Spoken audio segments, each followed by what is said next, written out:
Hello, welcome to another session of Level Up. This is 56th time we meet up here, and this time we are here with Marc Simonetti.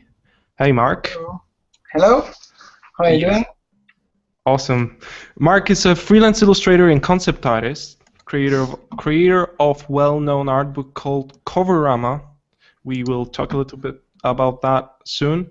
Marc worked on various projects doing book covers, creating concept art for video games and feature films, matte paintings for TV advertisement, and more.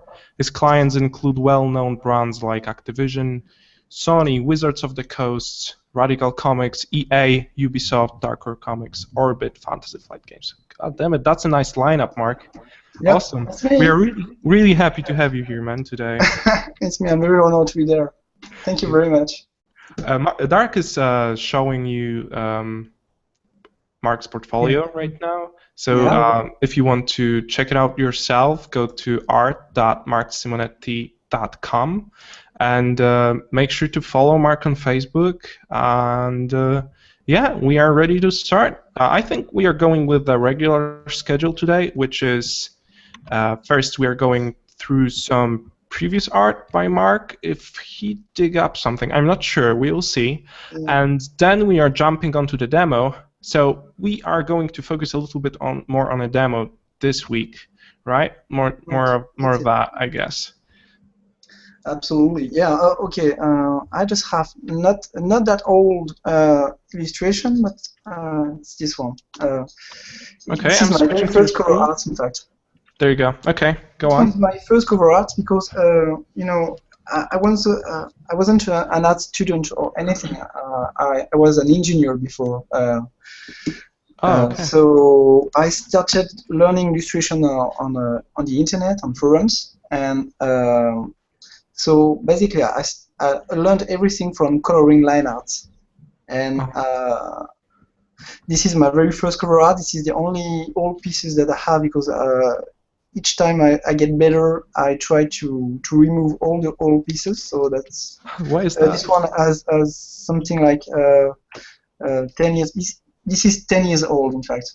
Okay, I was just about to ask how old is it. Okay, so this is when you have started learning. This is my very first illustration. I think that I bet you are kidding right now, right? This is your first illustration, right? No, it's right. This is in fact it has taken me ages to do. That's the only thing. Okay. At this time, I didn't have textures. I didn't have anything. So yeah, it was all painted, and I didn't know to make cover art. So I basically made all the characters from the book. It was horrible. So you didn't know which to choose, so you painted all of them. That's interesting. Yeah, it was a funny book, so I could do that. Way to go. Okay. It reminds me of a Pratchett's books covers a little bit in the mood. And in fact, this is because of this feature that I add the cover art for the Discworld later on. Oh, there you go. So, some years later, I had all the Discworld that I've done. I can show you those, but of course, it's the very same. So you have. Excuse me, I want to go a little bit back. So before you have studied engineering, or? Yeah, I've made all my. I have been an engineer for 2 years.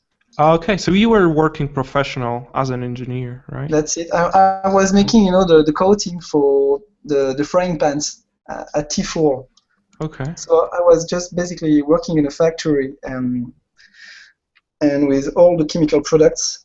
I was completely depressed, so I decided to take all the money I've done within the 2 hours, the 2 years, and to take 1 year of school in Lyon, in France, to study 3D stuff.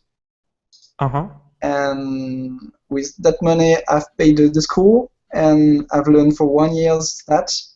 But I wanted to do illustration, but I was thinking that as an engineer, it was easier for me to do 3D than 2D, yeah. And that because of that, I could work in video games. So I was a 3D modeler for backgrounds for PS2 at the time.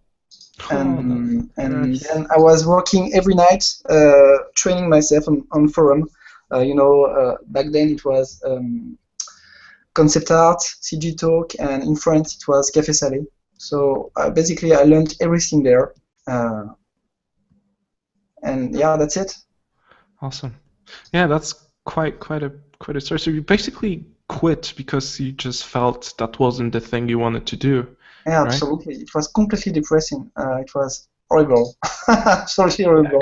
Congratulations on the courage to actually do it. You know, a lot of people stick to their depression sometimes and are scared of moving on. So it turned out awesome to you. I mean, that's Yeah. In fact, yeah. Hopefully, it was quite hard at the beginning because I live in France and I'm a French guy. But I was a big fan of video games and books, fantasy books, sci-fi books. So that's why I went in that direction. And in fact, it's a very good school to work for cover art in France because those are very rude conditions to begin with. Because you get something like for each illustration, except this one because this one was a small publisher, so they were quite relaxed. But usually you get something like 2 days to make one illustration finished. From beginning, from the speech to the end. You get 3 days and that's all. And it's not very well paid, so yeah, it's a pretty tight. Sometimes I was late, but I was spending like 2 weeks on illustration, and it was paid something like 500 euros at the time, and this hasn't changed that much. So I was making 2 cover arts in a month, working 12 hours a day, weekend also, and no holidays in a year, nothing. I've made that for 4 years. I didn't stop working ever, not a single day. God damn it. Yeah, but this is the most. It's great. From engineer to well-known concept artist and illustrator. Nice. That's how we do always, like a beginning of careers on Level Up. We're trying to back search. We're trying to dive deeply into how we have all started doing what we are doing, and most of the cases are really hard, really hard to believe. Yeah, exactly. Like the conditions when people were starting out doing what we are doing are quite harsh. So, absolutely, yeah, it was quite hard at the time. It's still a little bit hard, but it's easier now, hopefully. Okay, maybe we can go through your work. Maybe you have something that you have worked on recently that you want to show us, and later we can talk a little bit about your book. So maybe just let's go through maybe some of your work that you are happy with, and maybe you can talk a little bit about what you like about certain projects and what you've done, or Well, I'm not a guy very happy with his work. Yeah, I understand that. Let's quit that. Let's maybe just show your work without worrying. Okay, I know. I'm trying to be. I'm just gonna launch my website and talk. Sure. Yeah. Go ahead. Just there. Sorry, guys. It's just shameless. No. Yes. This is the place to do it, Mark. This is how we. That's a beautiful website. That's why you are here. That's why you are here right now. So. Okay, so I've made some video games cover art, and you can start with that. This one. This one is quite fun because I made 2 versions of this one. This is the last one, and there was a previous version with a naked lady just to his left or to his right. I don't remember. Laying in the snow. Yeah. With very slight clothes, not naked, absolutely naked, but so there was kind of you can't do that kind of carouse anymore, and it's finished. Don't do that. It's offensive for tons of people. You can do that. Okay, Fred Zeta would have been so sad these days. Okay, this was for confrontations. This one is for video games about I don't remember what it is. It's about the Iron Throne. It's the Okay, this is Might and Magic, one of the Croats. This one I've started with the ZBrush models of the characters. So yeah, this one is a sci-fi Croat for video games called Mars. Yeah. Awesome. Stop me when you, this is the Oh, there you go. All right. Yeah. This So was those are offensive, so cover as well. do I have anything interesting? Maybe this one a little bit more true. This one took me quite a lot to do because I had to make everything in the same picture.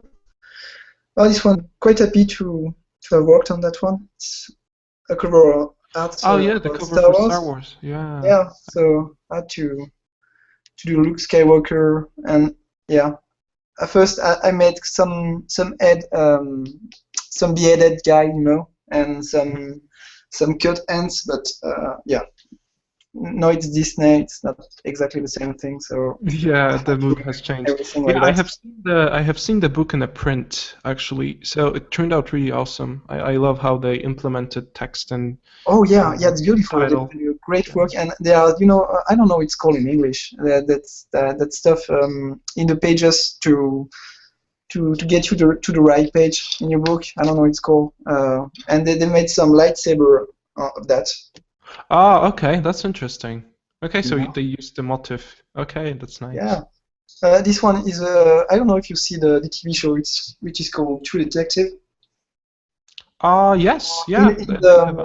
I've used the same idea that they've done for the starting, you know. Negative shapes and you're building details inside. Yeah. Interesting. This one is a complicated one because I've made this is 3 cover art separated, so I had to show everything, and everything was in different layers because sometimes if you just see one elbow, it doesn't work with the rest. So it was really a pain to do this one, and to make a dynamic composition that will work on the wall. Yeah. Maybe you can. Tell me if you want to see other picture or if you want me to start one. Okay, so if you're watching us right now, you can type in questions into the chat, and it will be we'll pick the questions. We try to focus on that a little bit, and we will move to the demo just in a minute, and you will get to choose the theme that Marc will paint. Marc, you will choose the theme, and the people can actually type the theme they want to see Marc painting and into the chat, and we will start from there. So yeah, let's just go through your portfolio. I see you have tons of work, and what I really like about your stuff is that you are very versatile in terms of color palette, compositions. I don't see any comfort zone in your pieces, you know. There are a lot of artists that paint the same stuff over and over, which is me, for example. So. And you know why? Because I don't have any comfort zone. It's always that's the best thing to say, actually. And each new illustration, I try to change the way I paint. I don't have any method. I try to change every time. That's interesting. Every time it must be really exciting for you to paint every time because you discover new things and. Yeah, sometimes it's painful, but then you can get back to what you're more comfortable with, and sometimes you get new results. And so you know, sometimes there are some debates on Facebook and about photo bashing or using 3D or using references. I don't have any of that stuff. I'm not against anything because I used everything. Not always. Sometimes I just use one brush because I think it's cool for that piece. And sometimes, for example, this one, I made it only with one brush. Yeah, there you go. I used scattering in Photoshop and color variations, and it was it's just trying to adapt the method with the theme. Thema, or you said the subject. Yeah, the subject. Yeah. So you don't really you are not limiting yourself by any sort of rule. that can, you know, slow you down. For example, if you want to use photos, you use photos. If you want to use 3D, you use 3D. That's it. Yeah. Yeah, there you go. Yeah, but sometimes it's not a very good thing. For years, I've tried not to use any references and not any models and not any textures. And to be very honest, that slowed me down a lot. Really. Sorry about my English. No, don't worry. It's all right. It slowed me a lot, not to use anything, but. Now I'm using texture and references and everything. I think I'm a little bit more efficient, but for beginners, I won't tell them to not use them. Really, okay. You get to this is my kind of stuff because I learned perspective with the rules. You should not go. You should not use that zone of the perspective lines. So I was always asking myself, and what if you do? And it gave me always interesting results. So that's true. The first illustration you showed us had also a weird perspective. So I guess you like to experiment a lot with different. Yeah, I've got one piece that I'm quite happy with. When it gives an interesting results. I like it to play with the perspective. It should be just there. Yeah, that's it. This one. I want to do something creepy, but yeah. Does it work? Yeah. Sorry, guys. This one. Oh yeah, that's a crazy perspective. This is so crazy, man. You just make the perspective turn around the central perspective point, the vanishing point there. And yeah, that was fun. It doesn't work that well everywhere, but it's just about hiding where it sucks. And yeah, that's crazy. It's like a fisheye photo, but with like super. Yeah. I've seen some of those, with real photos. That's yeah. Okay, so maybe let's jump onto the topic of your book. Maybe we can talk a little bit about that now. And you can tell us what your book is about and how the idea for Coverama has started and when it has developed exactly. At first, I didn't want to make a book. In fact, I just wanted to, in Café Salé, I had several friends that I made that made a book. Which was, for example, there was Alexis Briclot, there was Jean-Sébastien Rosbach, Pascal Blanchet. Mathieu Loffret, all these guys. I've made a book with friends of mine, which was called Café Salé Inc. And so one day they told me, "Oh, it would be cool if you will made a book yourself." And I was not very, at first, enthusiastic about that. So yeah, I can find the picture of the book. And later on, when finally I was okay with that, their companies just. Let's say it finished. Didn't work anymore. So the company had closed. Yeah, that's it. Okay. So Mark, your screen is frozen. Is it? Yeah, no, it's me. Okay. I am frozen. Okay. on the right, on the project list, you have an art book Coverama. Maybe you can open that. Let me see it. No, I mean, yeah, it's not real pictures of the book. So. Okay. I'm just gonna go in Facebook. All right. And show you. Of course. So, what have you done with it from there when the company had closed? And so there, I decided to do a crowdfunding campaign to see if there were people interested or not. So your book was ready then, or? No, in fact, I hadn't made anything. So this is the book, in fact. Okay. Yeah, looks awesome. I've been working for 10 years as an illustrator. I've made more than something like 400 books, cover art. Oh God, that's so.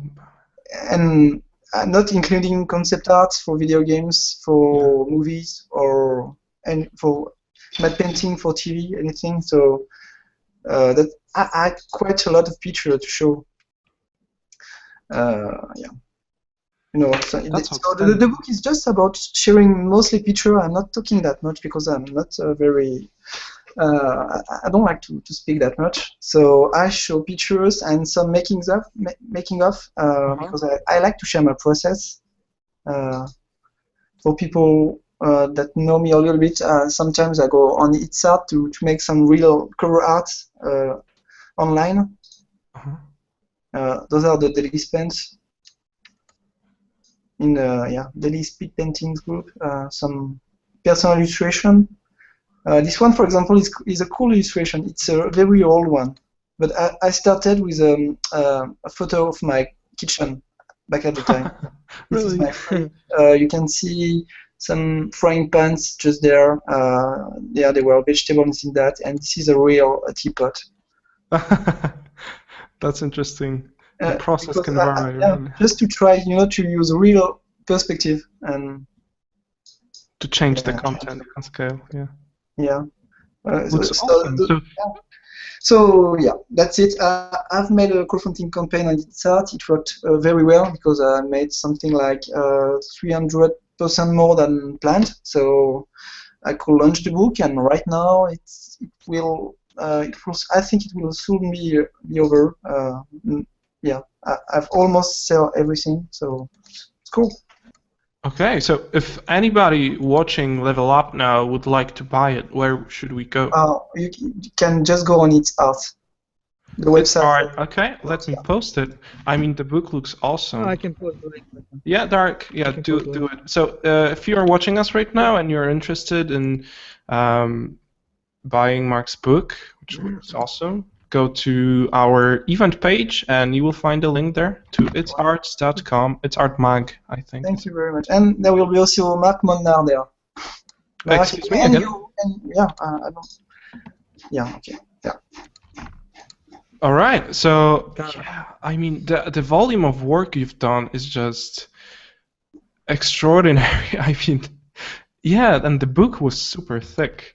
So I guess the book is very big. In fact, it's if any of you guys want to do a book, never do a book that thick because it's heavy and it sucks in shipping.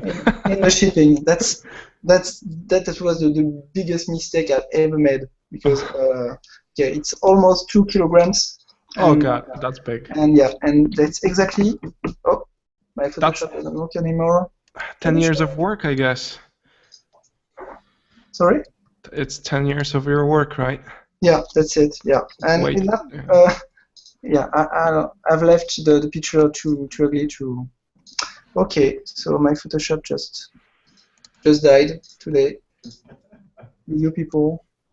Yeah, it always happens on stream. Don't worry about it. Okay, so in the meantime, maybe we will do, I think, at least one image today. I mean, Marc will do, of course. And Marc proposed that you can pick the topic and, yeah, just type it in to the chat and Marc will choose one and we'll start from there, all right? So we have like 2 minutes. We'll talk about some unnecessary things now, and after some topics will show up, Marc will choose one. All right. So I know why sorry, there was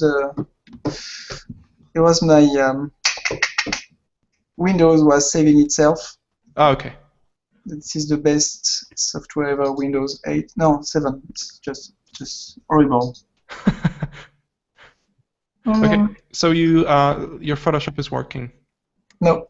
No, I get to close it, but I can't do anything with If you need to restart your PC, take your time. It's not something bad. So we get a lot of technical issues during the session. So yeah, it's normal. Yeah, especially the last one that I wasn't present on with Jeffrey.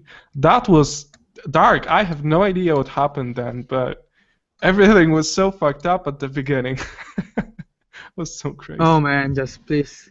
Yeah, we couldn't just predict that stuff that we will be hearing each other all the time, and it was so fucked up, man. Yeah. We just fought with it for 25 or 30 minutes, I guess. It was super funny to listen to that.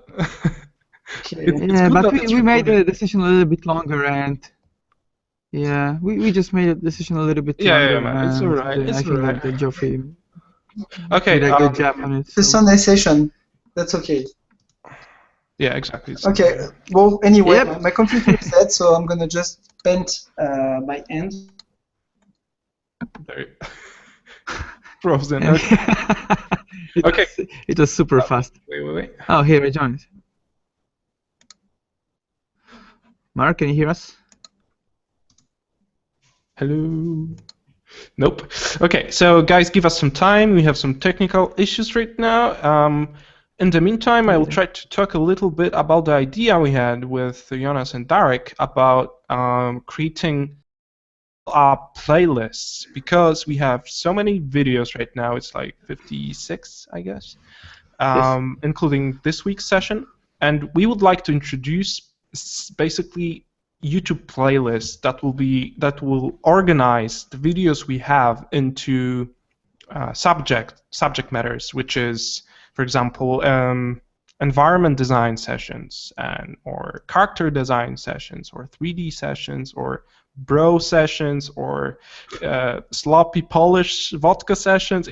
I just mean that we have plenty of content now, and the content is sorted by artist names, and we are aware of that. You may not necessarily know the artists, so in order for you to explore different subjects, maybe it will be easier to look up to, if you're interested in environment design, you will just have like 10 or 15 sessions with the name of our guests you may not be aware of, and just explore. And, that's just the idea. I hope. Basically.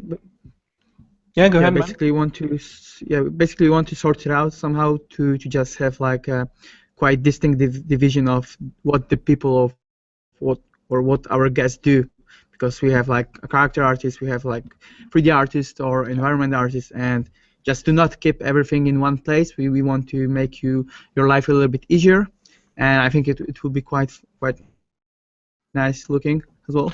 So, yeah, exactly, and it's not that much work, so we can set it up really quickly. We remember all the sessions we did, so we will try to fix it up during the Christmas break, and I think we'll be slowly introducing more and more playlists.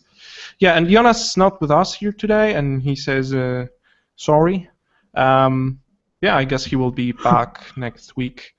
He's trying to figure out stuff at his home now, so yeah, before he's leaving somewhere, he's traveling somewhere again. So yeah. I guess. Yeah, and for our people that are watching us right now, Wojtek, maybe they just feel free, people, to post your questions to Mark, because we see that you are chatting to each other, and maybe for a little bit bigger. Darek, I think we will wait for Mark to come back, and then we have to pick. Yeah, just it would be cool, just to have some backup from the list, and maybe level up quest. Somebody's talking about level up quest again. Oh yeah. Yes. Yeah. Soon. Yeah, but level up quest information soon. So. No, we feel really sorry, guys. It's just because we are so flooded with stuff recently, which is work it's really and freelance after that, and being sick all the time. Yeah, I guess it's going to end soon. We have a Christmas break, and we try to fix it up then. It's dependent on 3 people. We cannot do it like only with Darek, or Darek cannot do it with Jonas without me, or it works. We have to meet up, 3 of us, and just discuss it. So I guess it will happen pretty soon. So stay tuned. We are really eager to do it. Really excited to do it, and it's still on It's still on the horizon, so don't worry. Oh yeah, we are eager to do other stuff as well. Like some of the people are posting if we are on Trojan horse this upcoming year. I'm not really sure because we didn't get any information, but we'll definitely be in Croatia. Yep. And we can just spoil it that we'll do a session from there as well. Yes, and we can see each other. So. If you have that will be the first time. Yeah. Yeah, exactly. First time that we go out to people, and it's gonna be amazing. It's gonna be awesome. Okay, let me try to. Dark, you have to dance. You wanna see my chest? I was in the gym today. Oh God, man! I want to see it so bubbly. Okay. Maybe that's Oh yeah, the place to do it. let him type the mark if he's live or not. Yeah, all right. So guys, if you are enjoying what we are doing here with Level Up, please subscribe to our channel. Thumb up or thumb down if you don't like our nasty Polish voice and we sound really bad and we have a lot of technical issues and we are just nasty people. Downvote this video, please. Or thumb it up. Come on. Or thumb it up. I mean, yeah, whatever. Yeah. Awesome. But where's our guest? God damn it. Oh, he just saw my message, so he's probably joining us right. Oh God. Okay, I'm getting prepared. No. Getting prepared. Yep. Yeah, Croatia. It will be a great workshop. Oh, there you go. We have Mark. It's gonna be the. Oh. Sorry. Hello. Hey man. No worries. This is Marc. Okay, who are you again? I'm kidding. I'm the guy next door. This is, yeah, right. We are both. Yeah, we just. Sorry. No, we are both. I'm saying that we are both in France now. So actually, it's that a little bit possible. You guys next door. Yeah, we just spoke with Wojtek about the Croatia workshops that are going to be next year, and we know, Mark, that you've been on Trojan Horse last year, and probably will be next year, right? So maybe you can tell us a little bit about the experience there. In fact, I've been there for the past 2 Trojan Horse Unicorn festivals. I've been there for the first one, which was not last year but before, and last year, and this year I've been there too, and I'll be there next year too. So it's awesome. really a great festival in Portugal. In fact, there are something like 500 people, a little bit less. Tons of great people, only mostly pros, and lots of great talents on the island. It's a beautiful place. It's very friendly. You have a lot of time. You have the full week to speak with everyone. It's a great event. I love that event. It's so painful to see the photos every year and not able to go there. Yeah, not being there. Yeah, but I'm quite happy that it's getting to be more often. Like, you know, we have like Portugal, Trojan next year, and we will have like a Croatia next year. Yeah. So people are really thinking about gathering all of together. Yeah, the industry is growing. That's great. Yeah. Yeah, it's really important. And it's really nice to see it. Okay. Yeah, and you get to know tons of people, cool people whose work you love. There was I won't name one because so many people, but there. It was Raphael Lacoste the first year, the art director of Assassin's Creed. Of course. It was Loic Zimmerman, which is just an awesome dude and a friend now. In fact, all the people that I love the work, I've got to know them, and just we became friend together. So they were Andrew Schmidt at Pixar. There was Sid Mead. There was Ian McKee, the art director of Grand Theft Auto, was there. There was so many. Jeremy Mann, a great fine artist. Serge Biro, so many people. Just awesome. Next year there will be Ian McKeag, the concept artist from Ireland. There was Aaron McBride. There was Christian. Sorry, and the bad part is that you remember the first name, but not. Yeah, so many great people there. It's really a friendly place. It's just like holidays, but with people who love their work. Yeah, that must be a mind-blowing experience for sure. Yeah, absolutely. Yeah. Besides that, I think there's also an industry workshop in London. Yes, in London. Yeah. And it's a pretty young workshop. I guess we'll have a second edition next year. So yeah, a lot more stuff happening in Europe, and I'm pretty happy about it. So crossing my fingers Finally for gets all that. Yeah. And there will be something in Paris soon too. Oh, really? Oh, too bad. I'm getting away from you. But yeah, I'm crossing my fingers for that as well. I mean, anything that will make the community, grow. That'll be awesome. Okay, I think we can start thinking about the demo now. What do you want me to do? I'm ready. I can do SpongeBob Christmas people. Or, I don't know. Okay, so let our viewers choose actually. So guys, the topics, type them in now. Mark, take a look at the chat and pick them up. You'll have to wait just 1 minute from now because our video is a little bit delayed. So go to the chat, and I think people will start typing in just a moment. And pick what you like, and we can start from there. Maybe some of Game of Thrones characters. There you go, Darek. Yeah, because I just chatted with Geoffrey, and we wanted to know which of the Game of Thrones characters is the most favorite, Mark. Oh, my favorite. Yes. I don't know. I think it's Bronn. Tyrion's friend. Oh yeah. Yeah, I love Tyrion, but I love Bronn too. In fact, it's cooler in the TV show than in book maybe. But in the book it's Tyrion, and in the TV show it's Bronn. Okay, you have some themes coming up in the chat, and you can pick anything. Some cool ones. In fact, I haven't opened the chat right now, so. Oh no, really? Okay, so let's do it this way. Okay, it's okay. I'm there. Godzilla, Geoffrey, Godzilla, Geoffrey. Godzilla, Geoffrey. I can do it. Yeah. That's so bad. Steampunk. Okay, maybe we can put Dead Santa. Yeah. Come on, LSD. Who the hell watches us? Oh, yeah, why not? We can make Core on LSD with a floating city. It would make sense. Of course. I mean, who is our audience exactly? Do you remember the Warsaw? Do you remember the Warsaw audience? Oh yeah, I remember. Okay. Oh man. Doesn't matter. Okay, I get it. People always want to make the artist's life harder, I guess. Okay, so. Geoffrey is laughing so hard right now. Yeah, I mean, I've already done a potato Geoffrey, in fact. So.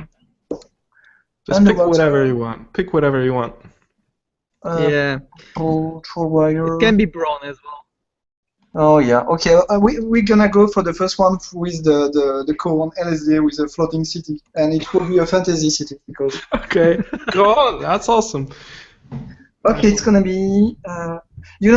I'm gonna show some tricks because it's just I know about showing stuff. So I'm gonna start I'm gonna do a very very fast composition. So it's gonna be a floating city, fantasy one. So I'm gonna make a big one. So it's gonna cross the frame to make a big one. So it's gonna take that place in the picture.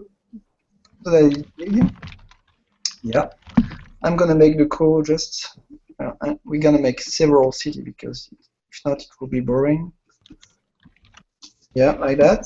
It's a beautiful drawing, and we're gonna make the code just there.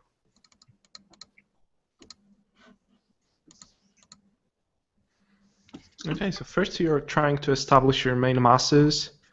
Yeah, I'm just gonna try to make something because. Okay, I suck at code, so I'm gonna just try to... It sucks. Right now, it's like the average horrible stuff, so it's okay. I can live with it, but for the composition, it's cool. Yeah, it works. Oh, it's, yeah. I think everybody sucks right now, at in fact, I'm thinking about the angles, trying not to paint the same angles everywhere. And right now, you can see that it's a one-point perspective. It's absolutely boring, so I'm just gonna pick one theme, one.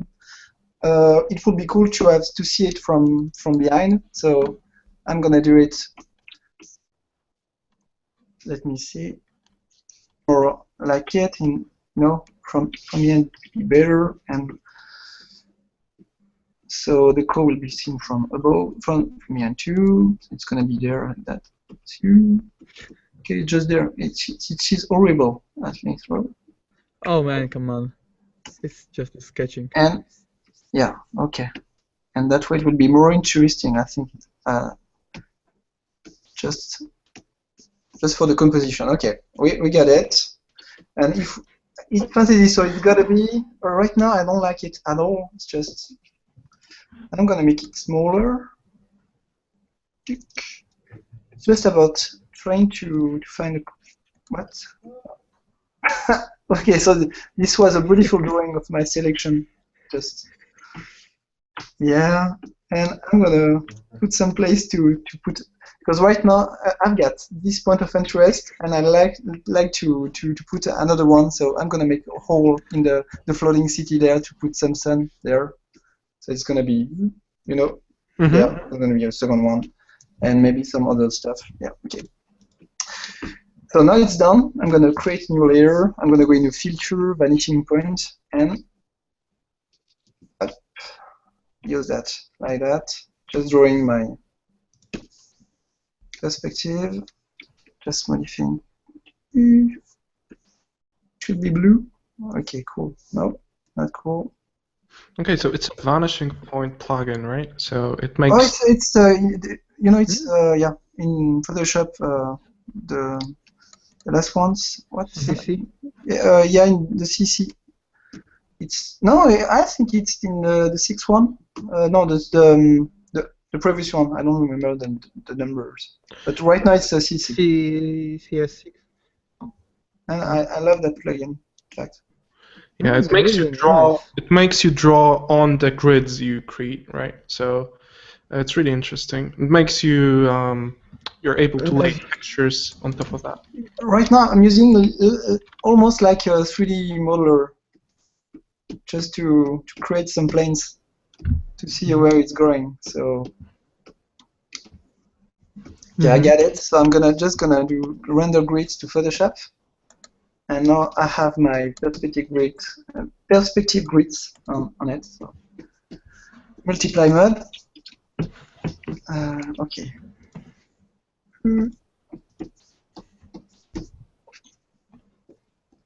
Guys, if you have any questions regarding Marc's process, feel free to type them in to the chat, and we can discuss them.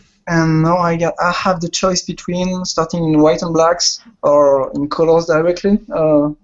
If I want some bright colors, so what do you prefer? If I already know the color scheme, I always go directly for the color because it's easier to have the correct color. So I'm gonna just go for it like that. Okay, multiply. Yeah.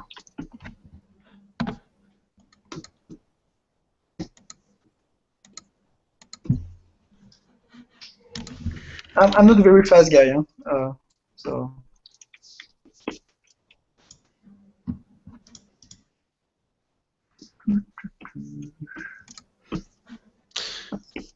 Wait, somebody joined this hangout.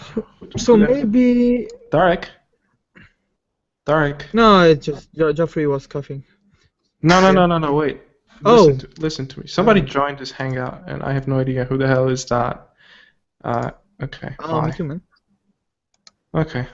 Kicked. Awesome. We have like random people joining the hangout. Okay. Never mind. Okay. Dark, you were about to say something. Yeah. I have a question to Marc about his inspiration and stuff, because as we saw in the beginning of the session, Wojtek said that you have like a lot of versatility.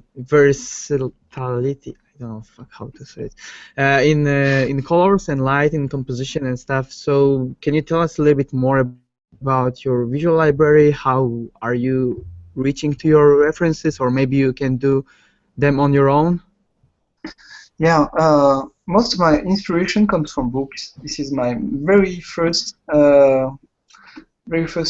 source of inspiration, and I also look a lot at all the people doing great stuff. But every day I try to see someone new. So this gives me a lot of. I never copy or use one piece as a reference because this is somehow I don't know, just maybe a little lack of respect if you're using someone's work. But and usually about the chorus, I try to let them come. That's for fantasy. It's always about epic sunsets and there was once. Sorry guys. About the way I express myself. There was once, Stéphane Martinière, which is a great cover artist and a great concept artist too. Stéphane Martinière. Let me type it.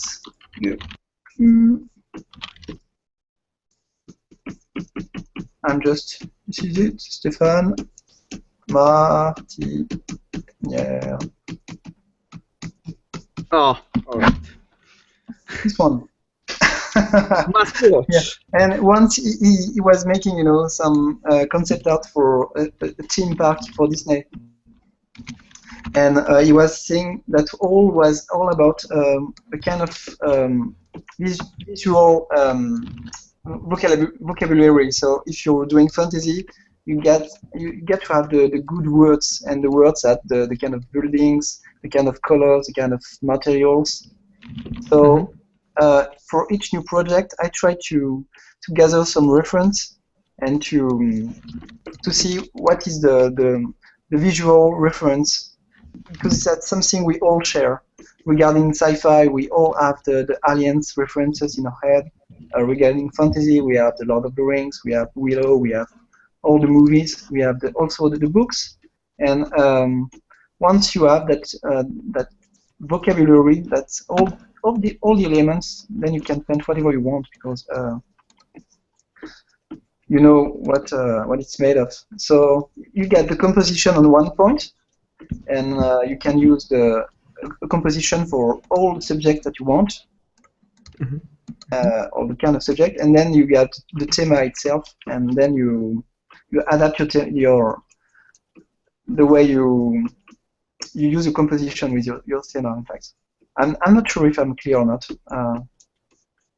Yeah, we have a question regarding that as well now, which is why do you choose 3:4 ratio? Do you plan to crop the image or enlarge it to fit your composition at the end? Do you think the use of the golden ratio is really important to the composition? In fact, most of the time, I think it's harder. It's not very pleasant to the eye, I think. It's not the best, but it's just... I opened Photoshop and it was saying A4, so I get, okay, let's do that. Okay. Sorry, it's the dumbest answer ever, but yeah. And sometimes I try to do, with the movie ratio. Sometimes I always change the size of my picture too. And most of the time I go with the cover art type of side, so it's the opposite way. I'm much more used to the vertical. Yeah, because of the covers you did, right? Yeah, absolutely. Yeah. So this is like a Magic the Gathering kind of a ratio they use on the cards, I guess. I've started with Fantasy Flight Games cards. This is one of my first jobs, because it is still very low paid, but it is a great training, and the people there are very, very friendly. So I think for the beginners, it's a cool place to begin with. Darek knows something about it. Yeah. yeah, definitely. Yeah, I started as well as an illustrator for cards for Fantasy Flight. I'm just hearing that a lot of people are arguing, just complaining about the low rates. But yeah, it's somehow true. But they are really nice guys. So they still do a lot of good products, and they have very nice artists as well. So. Well, the same thing with you get to choose between cool subjects, cool people, and cool rates. And oh yeah, definitely. Pick two or pick one. Yeah. Okay. This is the basic one. I'm gonna do another one there. So will it be that donkey? Oh, in the first. I always start by the background. Okay.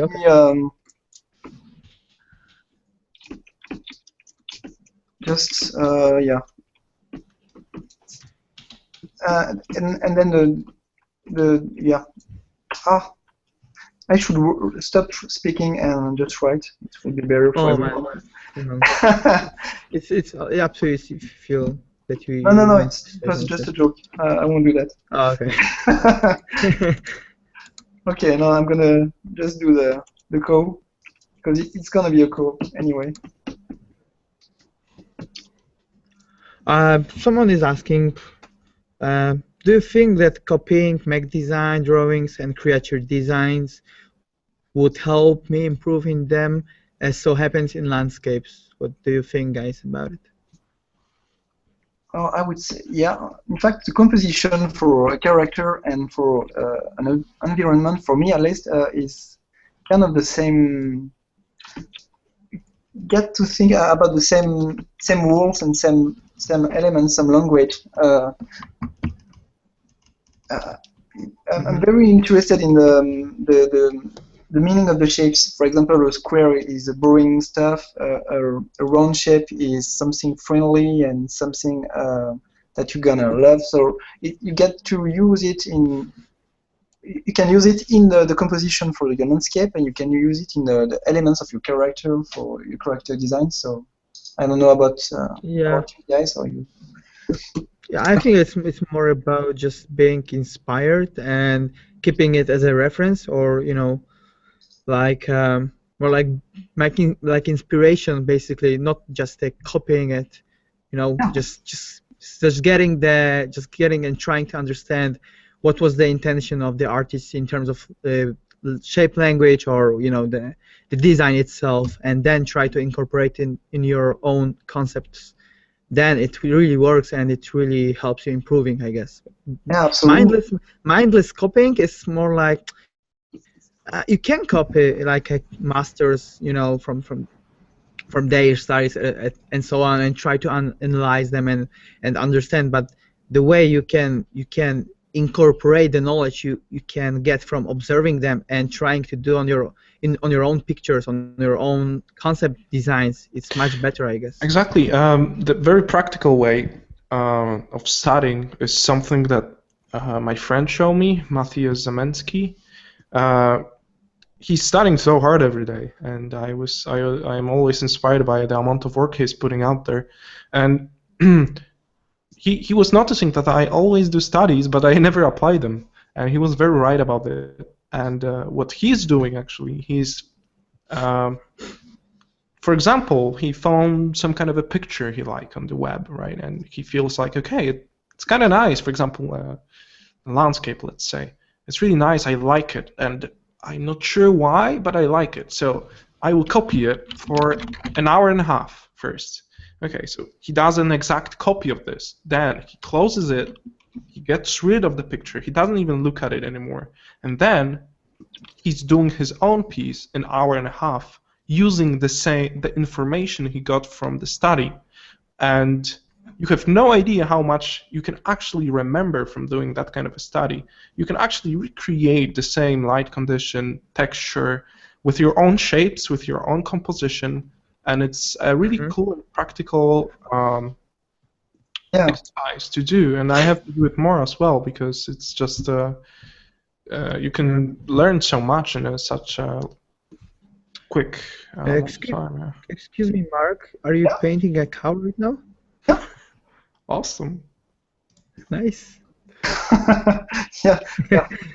I've opened the logo and yeah, that's. Yeah, I'm still waiting for LSD. Oh yeah. No, it's alright. All go into the face expression. It's all about that, right? Yeah. How ridiculous this. All comes with time and practice. I don't know about the LSD, but yeah. But the brief for this illustration is so crazy. Yeah. It starts to. I remember that one of the first session when we painted Wojtek horny boar. Yeah. Oh god. And everyone thought that we are also, I don't know, drunk or on drugs or whatever. If you are courageous enough, you can go back to Oh, very first sessions. They're all on YouTube, and plenty of stuff that happened there that we are very ashamed of. So yeah. Prepare your ears. Prepare your ears. Prepare your ears for a heavy Polish accent. Bam. Okay, I love this cow's eye. Yeah. Okay, it's not a crazy, man. It's fucking crazy. I have no experience with LSD, but I guess that's how the people look up after LSD. I guess. It just. I think I could use more. That's what everyone says.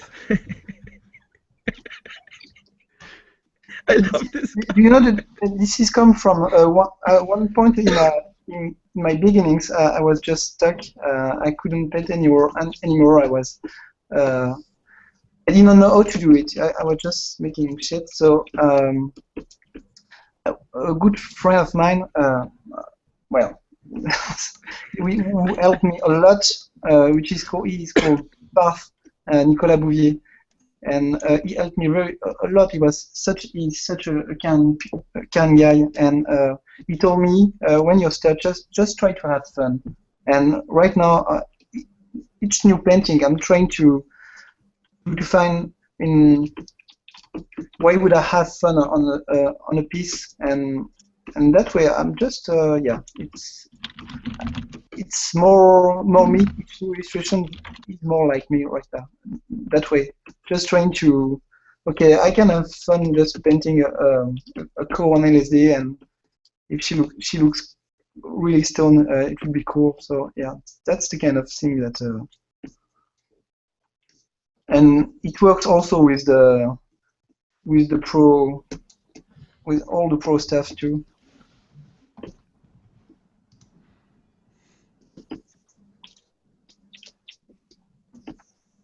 You can make Easter eggs too in your illustration. Yeah, exactly. That no one sees, but you know it's there. Yeah, especially when you're doing that huge illustrations, when there's tons of details and you can hide all sorts of things.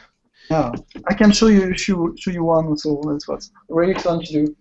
It was for a calendar, but I don't know if you see this one. I'm gonna just open it quickly. So sorry about the door. It's this one.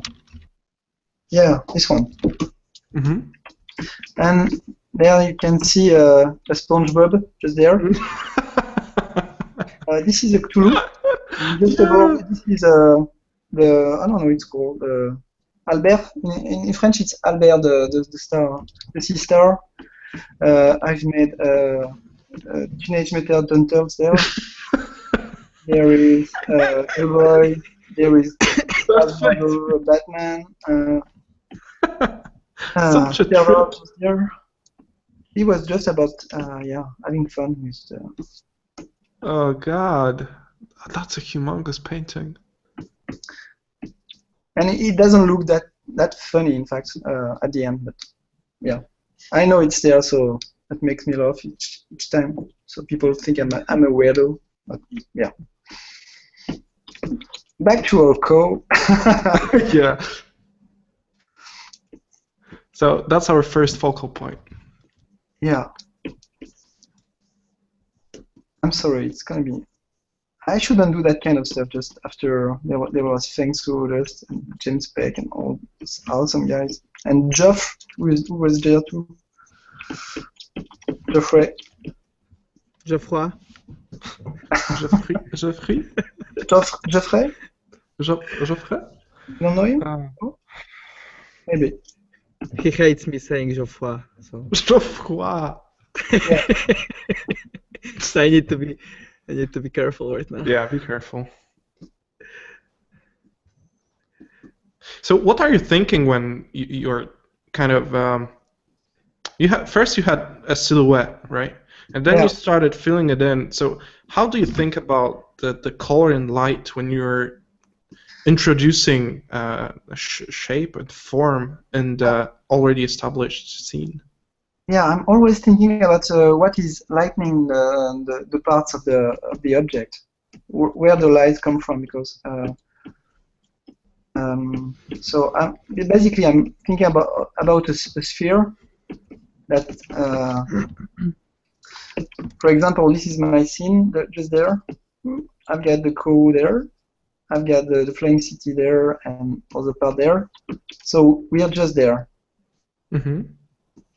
And in fact, everything that we see in front of us is enlightened by all those parts of the picture, the sky there. So there's just some slight part, like this one, for example, that is going to, all the rim lights, in fact, from there, but that's all, only rim lights there. And the ground also. Reflects. So that's all the interesting part that lightens the scene is just there. And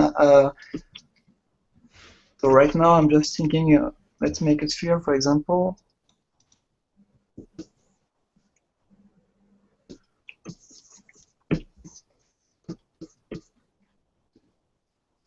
So it's a little bit boring. No, it's very informative, man. No worries. Keep going. If there was a sphere in the scene, I'm thinking that it should be up, down. I think it's gonna be more like that, just above. And gonna be the how it's called? The blin there. Okay. It's gonna be something like it if I had a sphere. Maybe even more darker there, but greener. Okay, I would have something like that. So if I have a dark material, then I know that it's gonna be like this one, but I'm gonna reduce the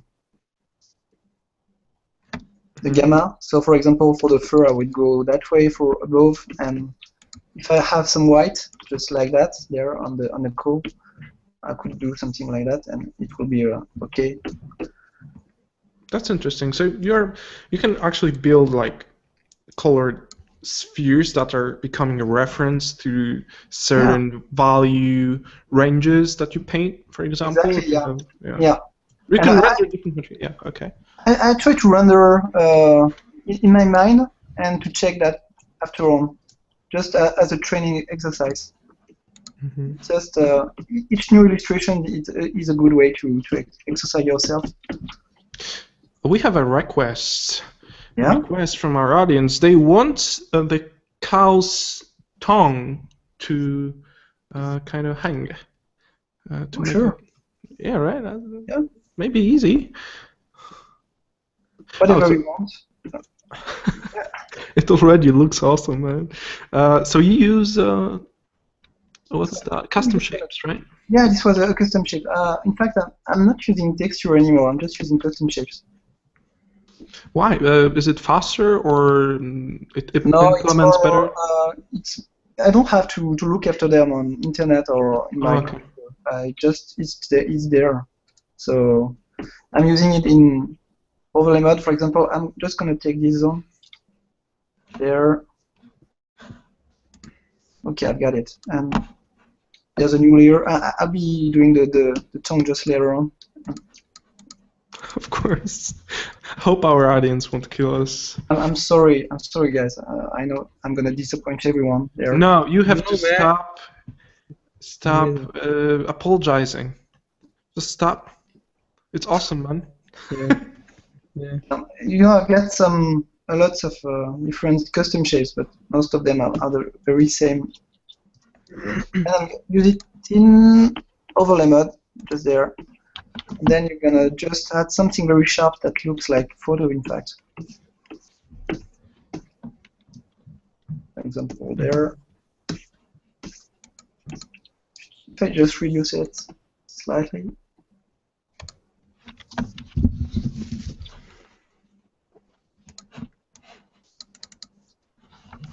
Okay. I just have to. Right now it's a little bit dirty, but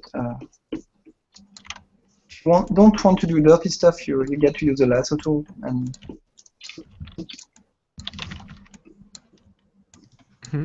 So for hard edges, you. Yeah, the hard edge is very important to have a good, beautiful, clean look. In fact, it's all about the edges. It's not about the.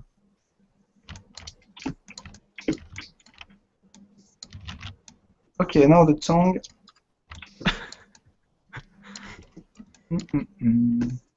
Yeah.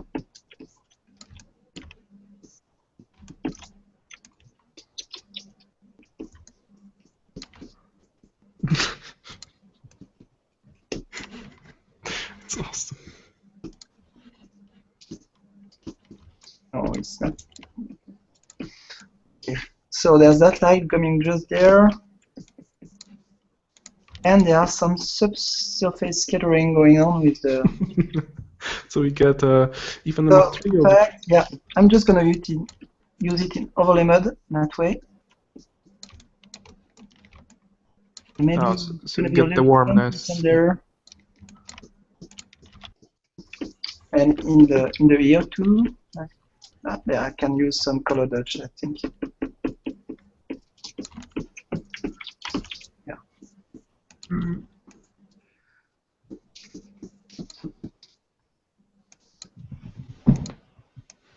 I'm just gonna paint it there a little bit.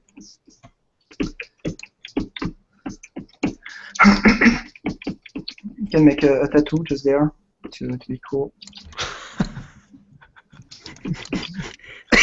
It's a badass cow. Yeah. On LSD. Absolutely. She.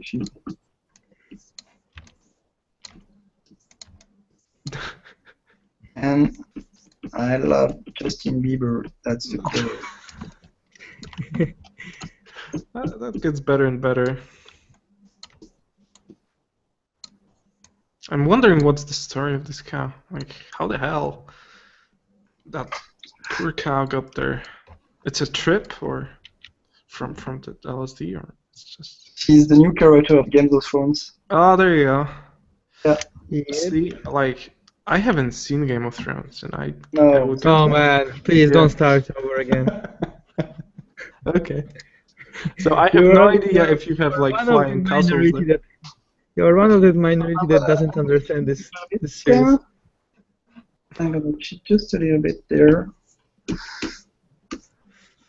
No. Normal mode there. This is a custom shape. I'm gonna use the Mont Saint-Michel from France. You see just around. It's not there. It's not there. Where is it? Okay, yeah. Cool. I'm gonna take it there. Same thing as texture work.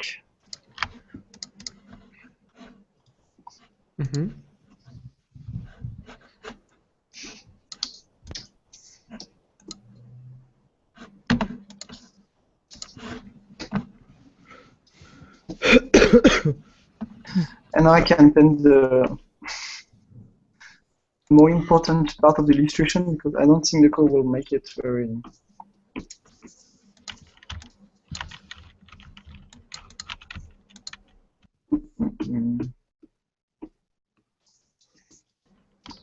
If you have any other questions?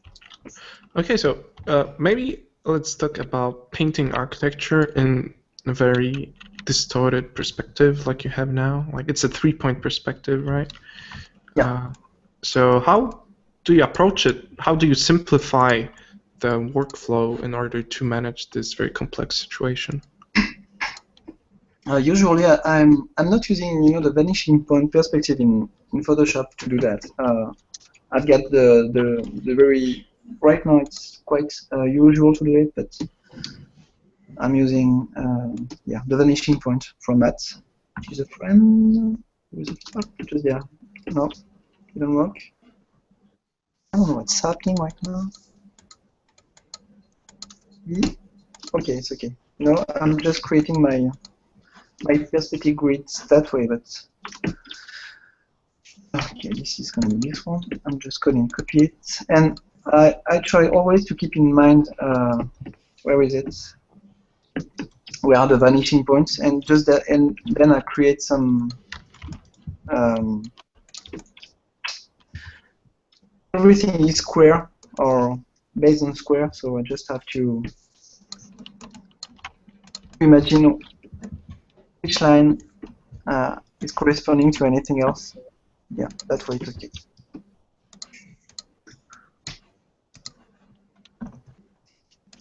Do that. No.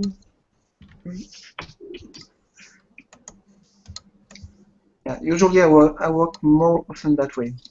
There, I've got my perspective line there. Mm-hmm.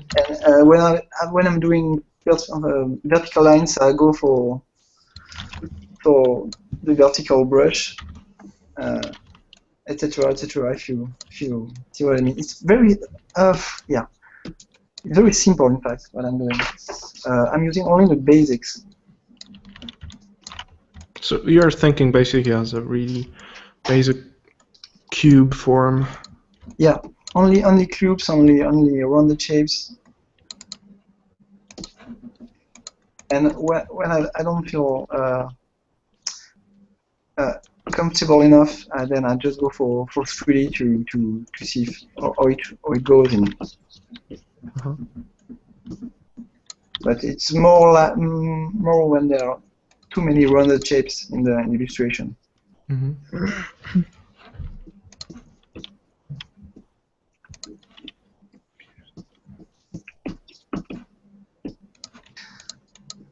And also I try to have some variations of colors in my picture. For example, warmth and cold.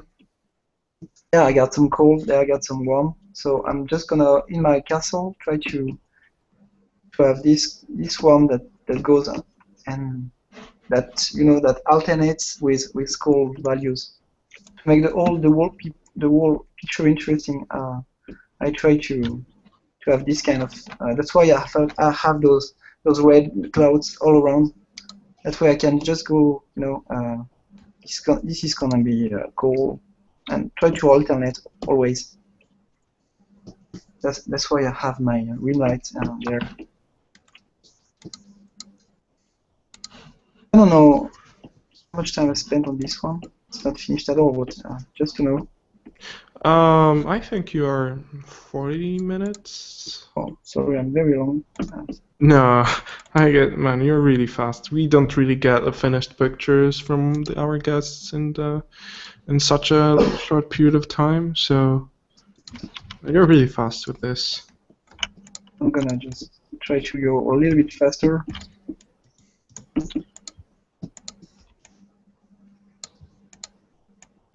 So yeah, and you can see I'm using a brush that is following the tilt of the pen. It's very useful when you're doing architecture in 3.0 perspective, because you don't have to modify each time the angle of the shape. Yeah, you just change the tilt. You just tilt the pen and it's okay. Okay, right now I'm gonna cheat a little bit, sorry. Okay, there. Same single cell shape, I'm gonna use it there.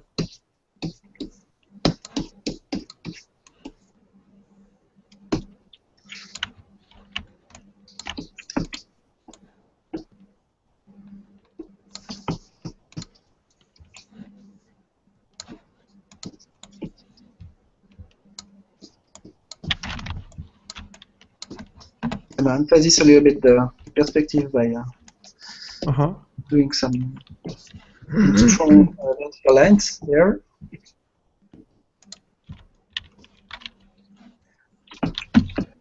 To separate the two grounds, the two cities, I can just add some more clouds there, some greenish. Okay. I've got my cloud brush just there,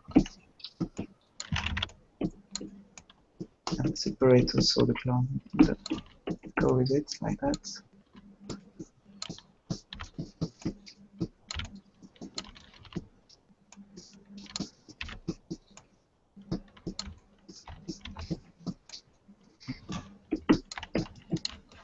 Now about the architecture, I often often use the castle wall architecture, which is more interesting than the castle one.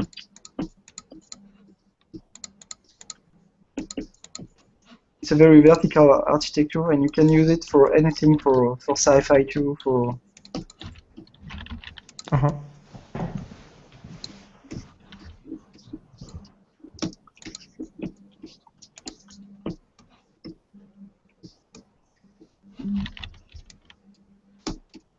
So before you start that type of illustration, do you know exactly what you want to achieve at the end, or is it more of an organic process for you, and you kind of go with the flow? I just go with the flow each time. Each time, well, sometimes I do some thumbnails, but for very special illustrations. Okay. When I'm looking for very special effects, for example, I've done it. Sorry, it's gonna take some time more. I don't know if you've seen my latest illustration for the wall for the Sound of Ice and Fire. The Games of Thrones. I'm gonna try to show it to you. Yeah, this one. Okay.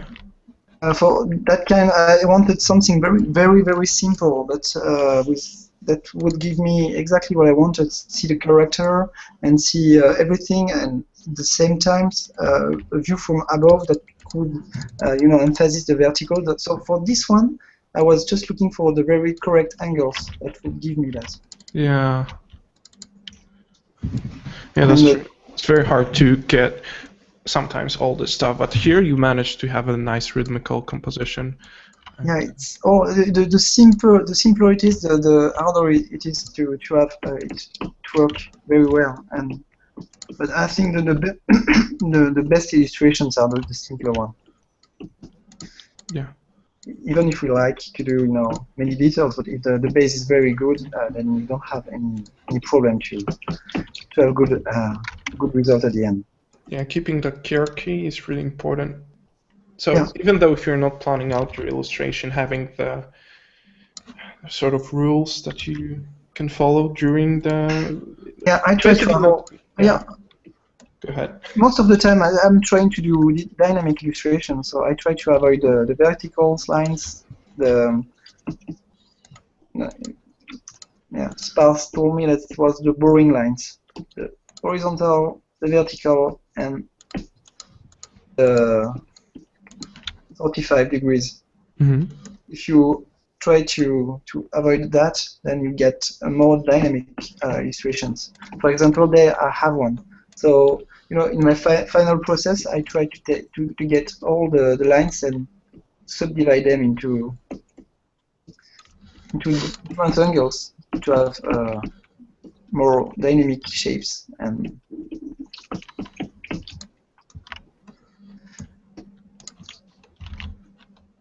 it's all about it's the boring part of the illustration. So it's just about filling the gaps. Details and I'm just gonna do something very fast to not make a too bad picture. And then we can go maybe on another one, a faster one, if you're okay with it. Yeah, totally. Just something. Sorry. So for the second one, you also want people to get the topic? Yeah. Awesome. Okay, so let Mark finish this one, and I guess we are getting into the second part of the demo, and we can get another topic on. That's awesome. I'm just gonna do some roof, because right now it doesn't look like a city, it looks like a wall. So I'm just gonna paint some top planes. And then I will do some shadows of the buildings too.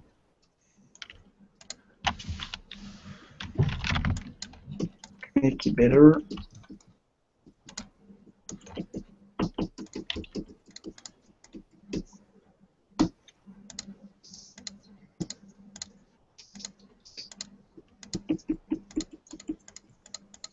Just doing that.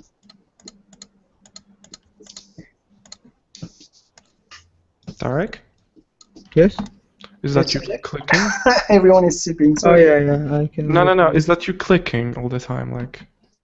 Yeah, I can mute myself. I'm just. No, it's alright. I was just wondering. Modeling something.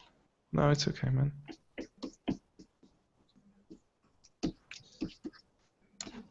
Okay. Okay, just to make it more interesting, if you want to see some Processing. post-processing stuff, just adding some more detail because right now it's usually I do that kind of stuff. So yeah,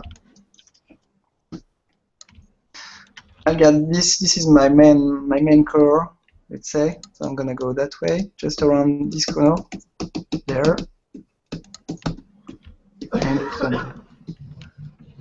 yeah, there. I'm gonna go for another color.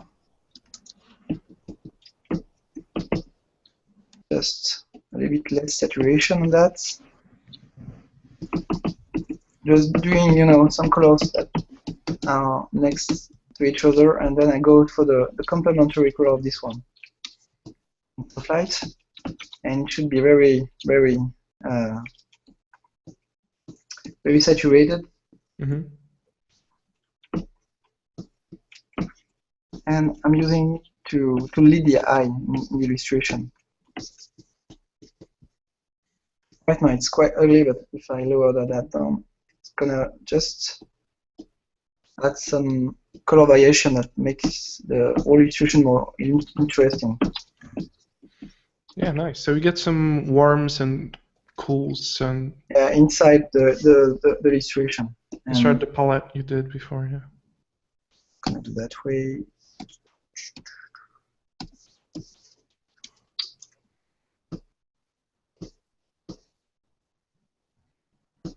Oh, doesn't want to change. Okay.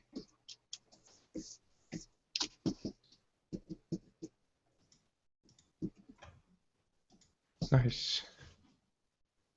Yeah, this is the final lens layer, just to do some TD Abrams kind of stuff. Hope Star Wars won't be too flourish. Also, Michael Bay, sorry. It was Michael Bay I was thinking. JJ also likes some lens A flares. little bit. That's right. A little bit, yeah. You never know. I'm looking at you, Star Trek. Yeah. Sunbeams, Darek, come here. Oh yeah. Darek is a sunbeam lover. Come to Papa. Handsome birds. It's all about birds, fantasy. Yeah, obligatory birds. Yeah. And we can do a good deal just there.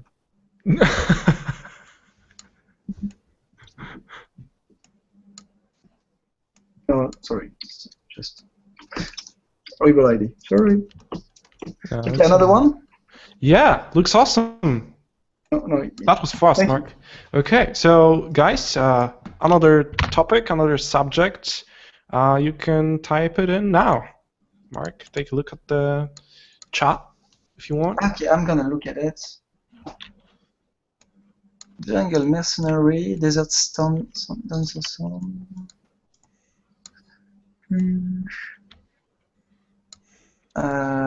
Let's just wait a bit. A lot of people, I guess, will just try. I've seen other forests at the very at the very beginning, and there's another forest there, a wizard, a jungle. Yeah, it's the same. Stories. I've done all. I don't know the all. Okay, drugs. It's already done. Yeah. Jonas. Okay, I can just lower down the effect. It's really not very important. Just a little bit. Here you are. Man, what is that? Fairies, fantasy, forest, cheesy stuff. Yeah. Sorry, I don't have any original at all because I'm only working digital. because right now, if you want to do, if you want to work in the field, then you have to modify everything always. Yeah, that's true. Okay, so you got your topic, or? Okay, let's go for the fantasy. The fantasy. No, let's not do a fantasy. We're gonna do a sci-fi forest to change a little bit. Sci-fi forest. That's nice. Okay. That's gonna be trees anyway. And I don't see what I'm French cliché guy. Sorry, it's not that I suck in English, but maybe. It's alright. We all do. We all suck in English here, so it's English sucker party. Okay. Don't worry. So in the meantime, I noticed Jonas joined. Are you there? Jonas. Okay, so I guess he will be buying cheeseburgers again today, like the last time. That's it. So yeah. So yeah, that's the thing we are going to look at. I'm gonna do with another technique, just to. All right. So black and white or Lasso tool. lasso tool. Okay, there you go.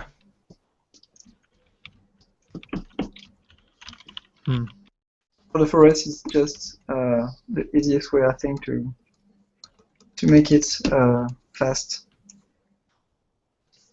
I'm using tons of layers there.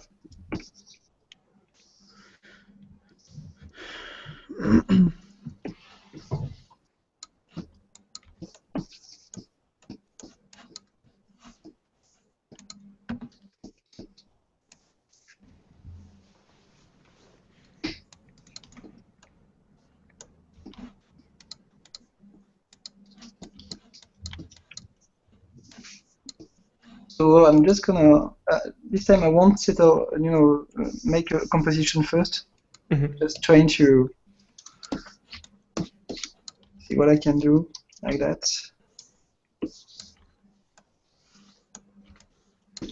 And I'm gonna use the lens distortion at the beginning, just to try something else. Using it in the composition process. Okay, that's interesting. So you will probably warp the perspective using that tool. Absolutely, yeah. Okay. Bad thing is that I won't keep the layer, but cool. Correction. I'm just gonna put that in a good window there. Custom. I'm gonna go for vertical perspective there. Oh, I've already done that.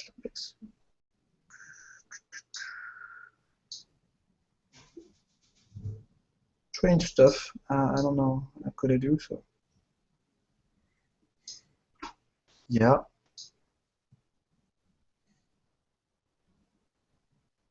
Oh, this one is better.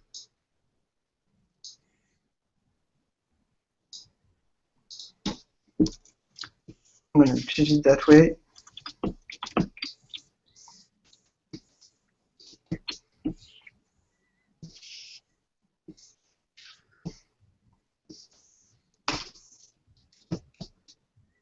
It is cool. So it's a little bit strange to speak, like that. Yeah, speak and paint at the same time, obviously. No, it's all right. It's just interesting to see how you approach, how dynamically you change your composition over time using some basic Photoshop tools. It's really cool to see that different approach.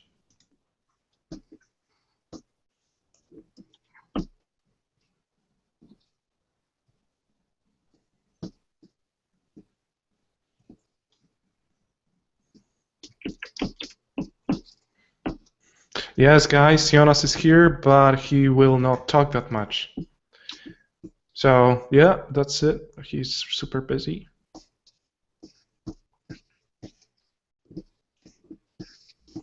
You can send him some love. Anyways.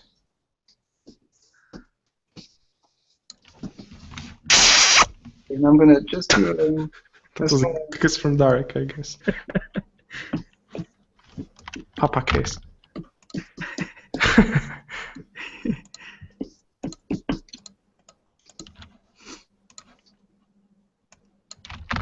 So, Mark, you tend to submit a lot of paintings to the daily spit paint, right? Yeah, that's right. It's very good training.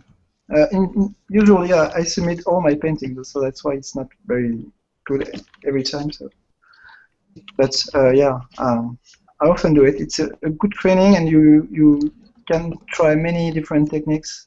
So, and with all the work that we have as freelancer, usually I don't have more time than 30 minutes to do a training. So. Yeah, that's true. And it's a cool refreshment after doing like a really detailed cover art, for example, to jump on a speed paint like that. It's cool to try to think efficiently also, because sometimes you just get lost in the details. You just forgot the whole piece. So it's just bring you to the essential, I think. But doing very detailed piece is very useful also to get very fast in the other end, because when you spend tons of time doing the same thing a lot. For example, I've made a whole book about dinosaurs once, and I was basically just painting scales all the time. It was just absolutely painful, you know. The scales of the dinosaur. I hate dinosaurs right now, and dragons, by the way. So, and right now I know how to be efficient to paint it, because I've painted tons of time the scales. Yeah, over buildings. Once you spend, I don't know, 10 days building painting a whole city, then the next time you just take half time to do it. Yeah, of course. Yeah, sometimes it's sometimes you lose your work because Photoshop crashes or something, and every time that happens, I'm like, oh no, god damn it, I hate you, machine, and I throw it outside the window, and I have to start again. And actually, I make it work 3 times faster. And it's just mind-blowing how fast you can actually repeat the same process. You don't have to invent it. You did it before, so... Yeah, that's right. Absolutely. I'm just going to do a little trick for the tree that could be interesting, and it's not for the trick, but it's not, sorry, for the painting, but just to share the trick that can be very useful. So I'm gonna just do that on a tree. I'm gonna take that part, Control G, and then I'm gonna copy. No, I'm gonna make a smart layer of it. There, I don't know. You guys probably know it already. I'm just gonna, yeah, okay. So now, right now it's a smart object. I'm copying it, so this is a smart object too. And I can, you know, just paint it the way I want. Put that just there. I'm copying it again, like that. You know it, the smart object. You use it, or yeah. Yep. It's really cool. You can modify the source item after. Yeah. I find it really easy when you're working on really big illustrations, like promo art or something, and you have a really big file that your computer is barely handling. So, for example, if you select a couple of layers that you are sure are working, for example, a background that is, for example, a sci-fi city, you have some layers of the city there, and sky and such, you can just select them and convert them to the smart object. It will look like the Photoshop is flattening the image, but it's actually not flattening. You can reopen these layers in a different file, so they're not loading directly into your the main file, so you don't have to load it every time, and it makes your Photoshop much faster. Yeah, and that's also the good, like that duplicating the stuff here. It's also a good usage for that. You can just modify one smart object, and then it applies to everything in the image. All of those, yeah. So, just to share the trick, because sometimes it's good also to make some symmetry.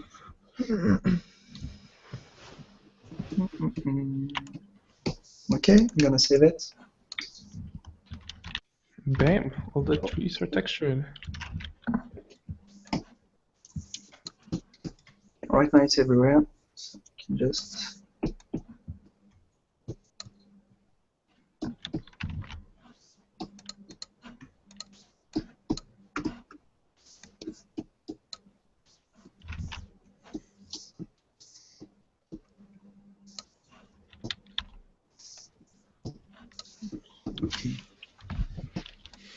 Now I'm gonna just try to get a little bit faster.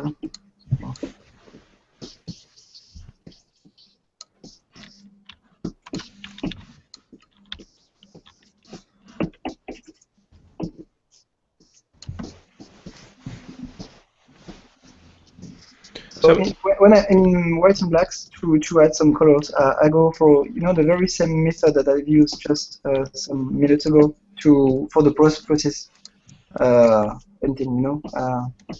Soft light layer. Yeah, I'm gonna use. I don't know yet if it will be a soft light or an overlay. Just try to adjust the colors there.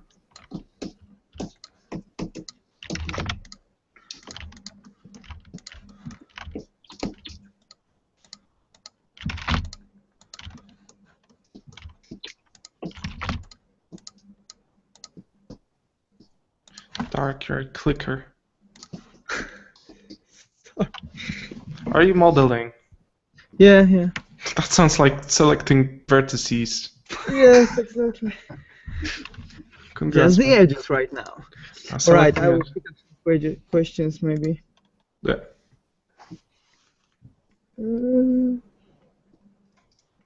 Questions.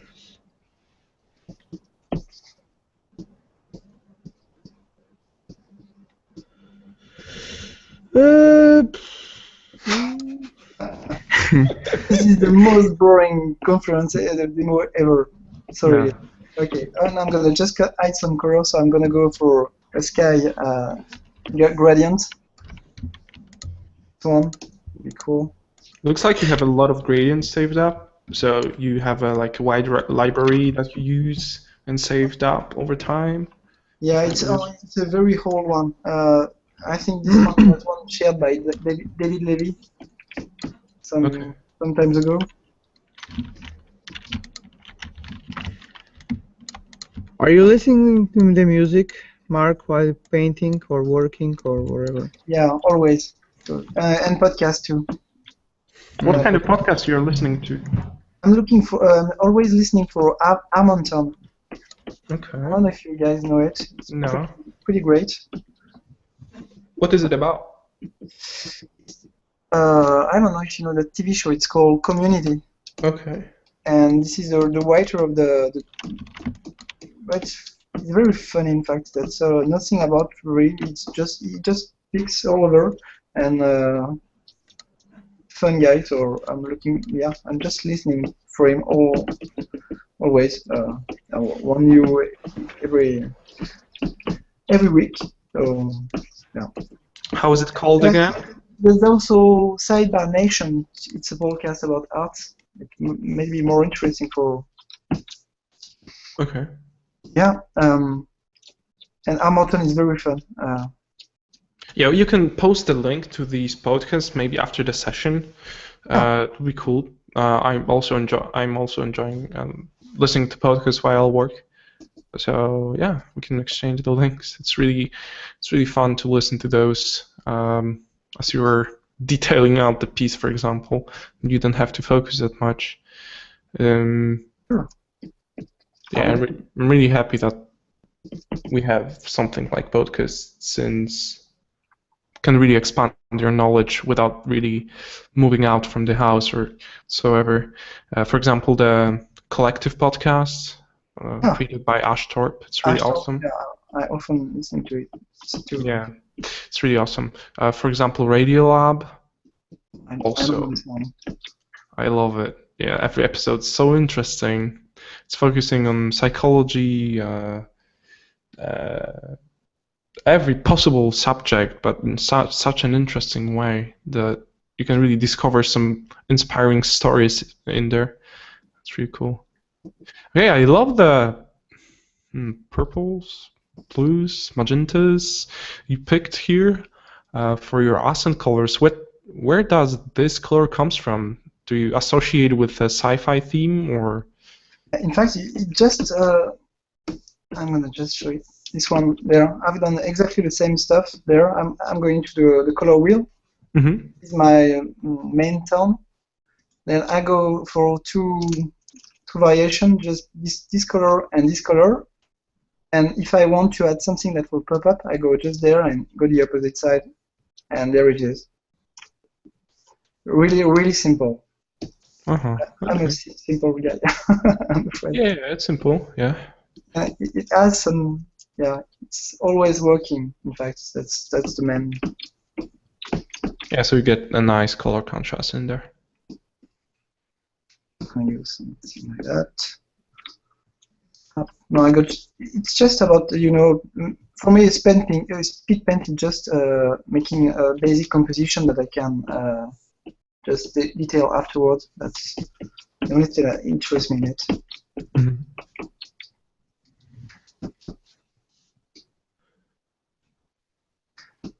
Okay, I'm gonna.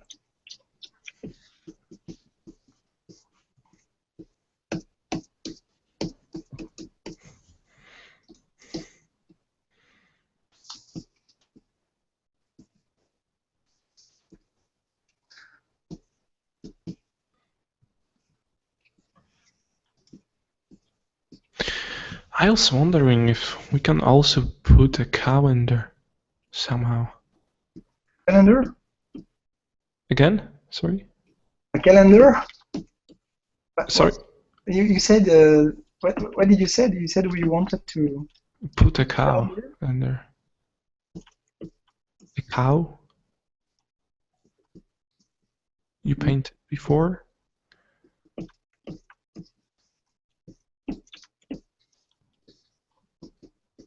Mark, can you put a cow in there, please? Oh.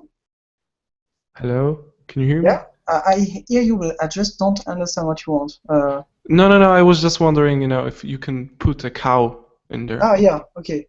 Maybe later. I was just, just kidding.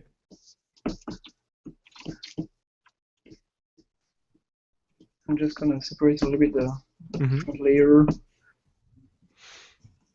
I'm just gonna add a human figure just because the walking stickman is missing in the picture.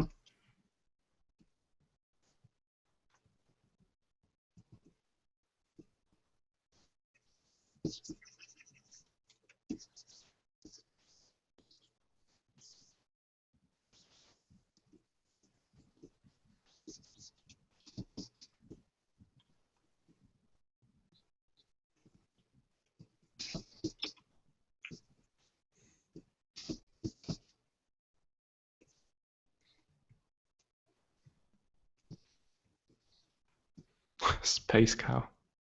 A space cow sounds good. A SpongeBob. There you go.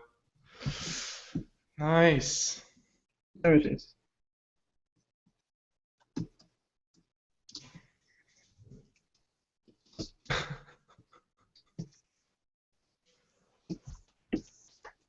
Darek?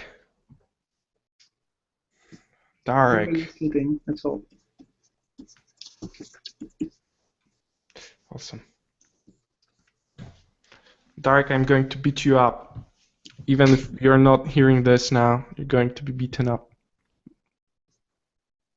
Papa is going to get some fists into his face for sleeping during the session, goddammit. It's okay, it's Sunday. Everybody has a hard Saturday. Probably Darek had a pretty hard Saturday, yes. Not sure though. It's after a hard week.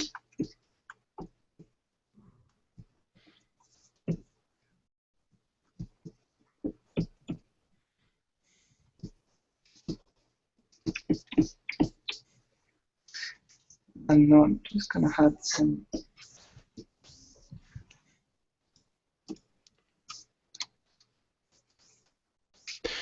Question for Mark. What layer mode did you use for that color layer? Overlay? I couldn't really understand before. Oh yeah, it was a soft light, I think, this one. Okay, soft light.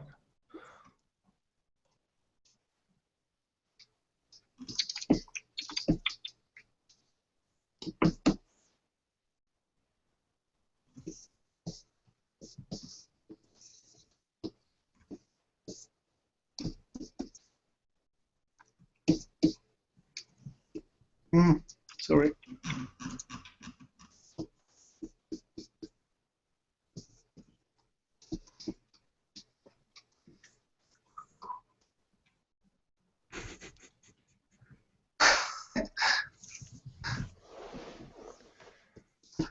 Okay, so another layer with soft light. I'm trying stuff, you know. Always, when a piece is not very interesting, I try to just add a gradients and see what it can add to the piece, and just. Okay, I'm just gonna add some brushes. Yeah, cool.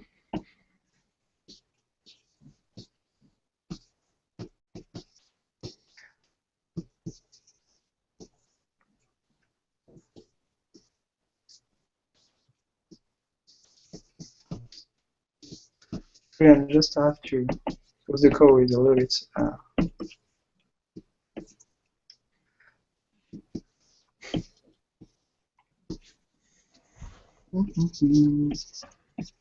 Any question? No.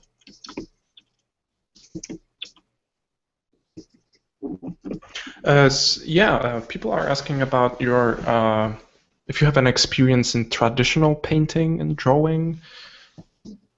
Yeah, I started with the traditional acrylic painting and oil painting and watercolor painting. So right now I wouldn't be able to do a proper one or very good one at least, but I started with that.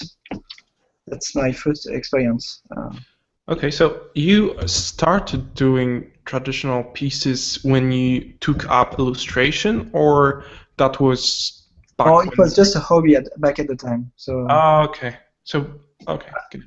Yeah, I was I always loved drawing, but it was cool for friends and family, but that's all. I was not good enough to work on the field. Mm-hmm. And traditional is very helpful, but you can, I think you get better far more faster using digital. You can build the digital tools to be fast and to learn fast, because you can try so many things, so many stuff that I think for people beginning, it's cool to have to train themselves. You know, only drawing with a pencil, but to do illustration or concept art, it's better to use digital tools, Photoshop, Painter, ZBrush, whatever. Mm-hmm. There's another question. How do you decide on what details to use for the trees? I always find myself with a bland set of shades for the tree I draw. For the trees? Yeah, exactly.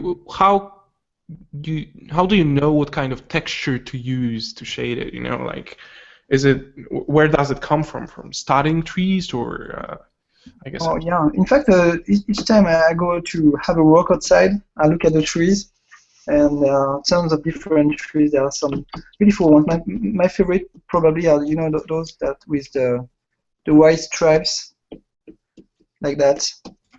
So I often do those, because I think it's beautiful on illustrations, and it allows you to make interesting stripes in the. Mm-hmm. But sometimes you just have to have small. It depends on the kind of tree you want to make, because some trees you never see elsewhere. As in fantasy, the usual, you know, the Tim Burton trees. Yeah. With the very contrasted bark. So it depends on what you want to have. And the usual sci-fi tree is different from the usual. Well, but that's mainly it, and it's just about what feels coherent with the rest of the illustration. But Mm-hmm. Yeah, it's. Darek, wake up! You're the only Yeah, one. I'm here. I'm watching. Sorry, guys. No, man, I was talking to you like 5 minutes ago, and you Oh, wasn't. sorry. I had some connection problems. Yeah, sure, connection problems. Yeah, it's England, man. It's England. It's England. Yeah. Cool story, bro. Yeah. So what about picking some questions from the chat, huh? Yeah. Yeah, I can try. Sounds good. Yep. All right. What monitor do you use, Mark? I've got, let me see, an Asus one, which is cool to play, and Cintiq, basically. Okay, cool. Right now I'm working on and another one, Adele, which is not very good and which is quite old right now. Are you good at cooking? Yeah, and I've got fat a lot this last. I don't recommend anyone to be good at cooking. Yeah, because we have like some spirit of food on last of the sessions with Jonas going to McDonald's and stuff. Oh no! In fact, yeah, I'm living in the mountains in France, so I've got tons of cheese everywhere. So I love cooking. All right. Cool. Yeah. Yep. I'm gonna just add cheese details.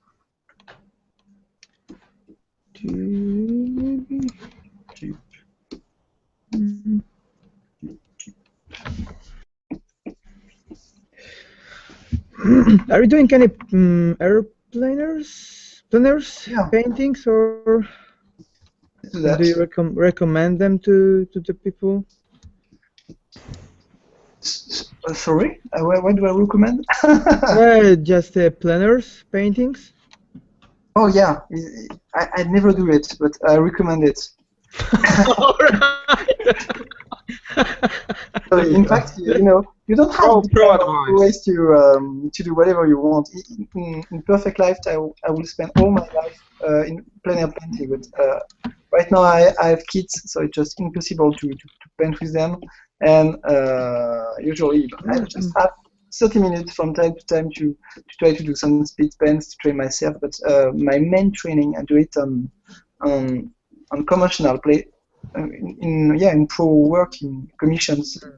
That's where I'm training myself most of the time.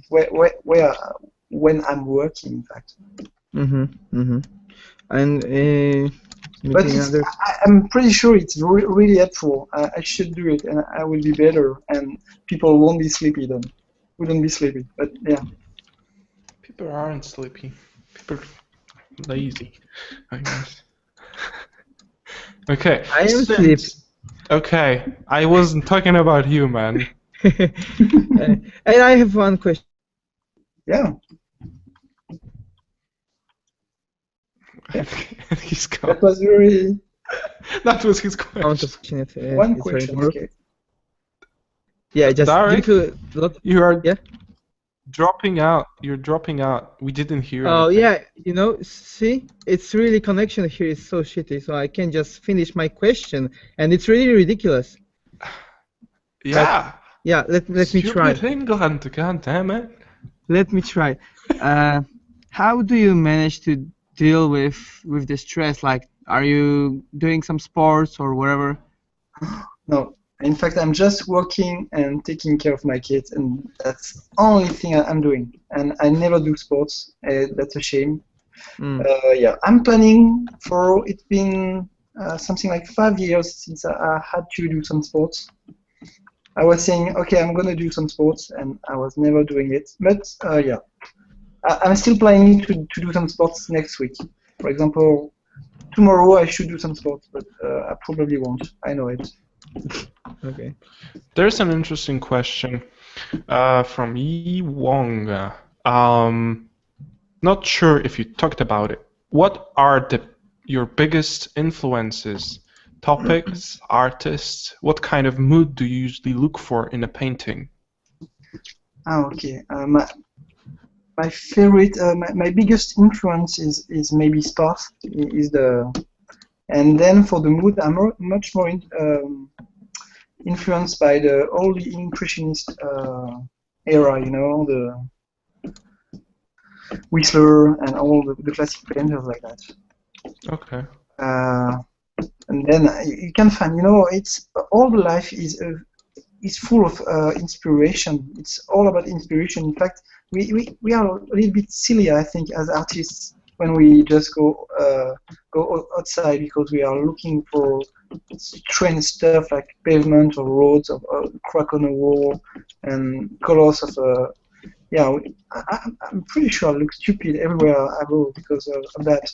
I'm just always trying to look at things differently, maybe, just to make a visual library.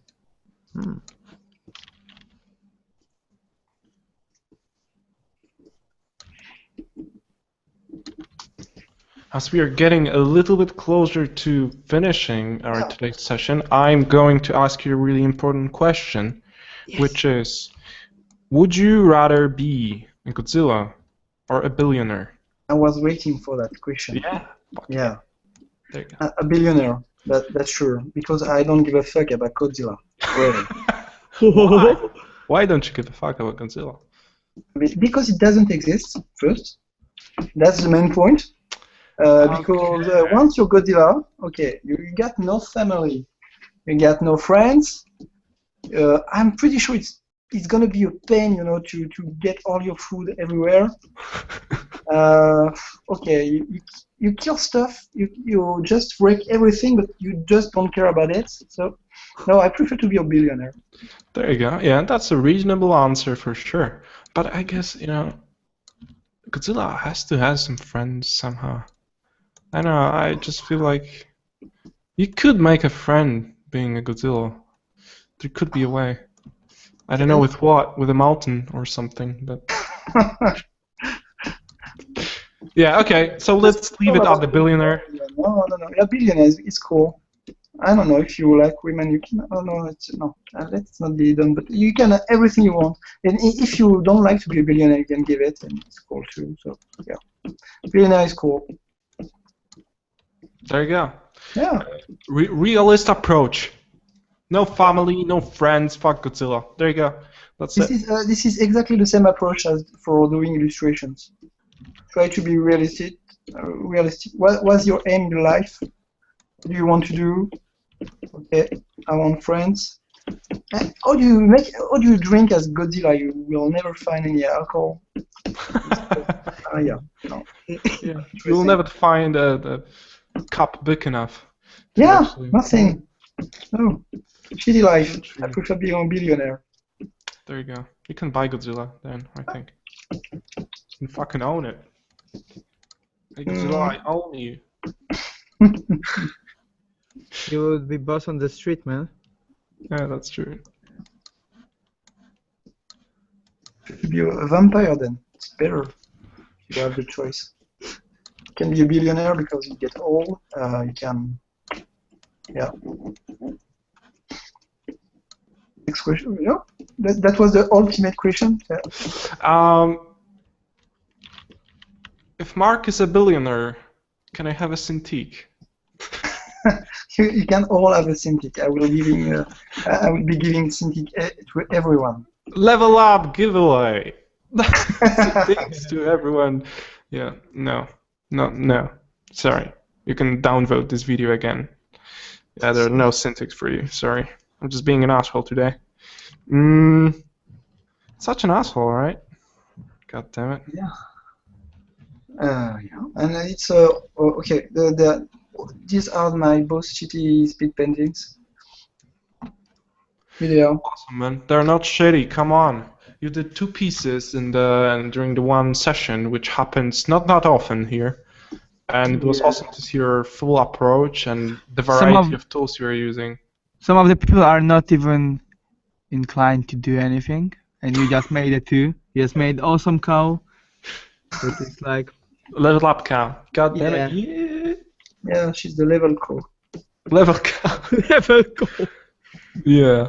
Okay, Mark. Thank you. Big thank you for joining us today and showing off your really awesome skills and different approaches and your mindset. That was a really cool experience. So thanks a lot for your time. Thank you very much. It was a pleasure, really. It was a pleasure to meet you, man. And again, the volume of the work you did and the book you published, it's all awesome. And guys, make sure to check it out. It's called Coverama.